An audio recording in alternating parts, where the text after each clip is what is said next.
Chaque jour, une nuée d'humains se présentait devant cette architecture tubulaire, avec l'envie de quitter leurs enfers pour une terre d'exil,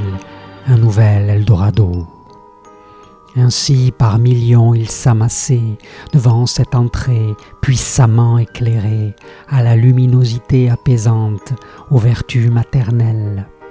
Ils s'agglutinaient à l'image d'insectes volants autour d'une lampe d'Aladin providentielle. Pendant ce temps, à un bout de ce long tunnel, des formes spectrales venues d'ailleurs bavaient de plaisir et se préparaient à offrir l'apparence rassurante attendue par les kidams collés à l'autre extrémité de cette construction technologique.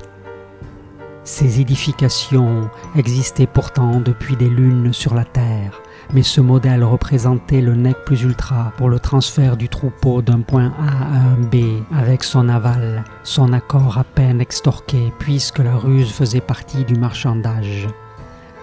En effet, le nocher méritait son salaire, il conduisait l'embarcation imaginaire qui guidait les ravis vers leur crèche symbolique, leur petit paradis artificiel, leur Éden astral. Afin de rendre le voyage plus agréable, le long des parois à mémoire de forme jaillissaient, pareil aux eaux d'une fontaine de jouvence, un Jésus et ses bras ouverts, une Vierge Marie avec la main sur le cœur, un frère galactique tenant une clé magique, le sourire radieux d'un père, d'une mère, d'une sœur, d'un parent qui avait suivi ce chemin de la libération vers la rive opposée, avec cette impression joyeuse que tout fut possible de l'autre côté du mur. Après un balayage numérique des iris, l'enregistrement des empreintes palmaires, la prise de sang, la récolte de l'ADN, l'injection d'une solution noire, les candidats s'assoyaient sur un siège velouté, une musique angélique s'infiltrant de manière instantanée dans leurs oreilles pour offrir une traversée idyllique. Et sur toute la surface du souterrain, une chorégraphie céleste multicolore, symphonie de l'amour universel, brillait de mille feux jusqu'à aspirer l'attention et les intentions des heureux élus, des enfants de la vie éternelle.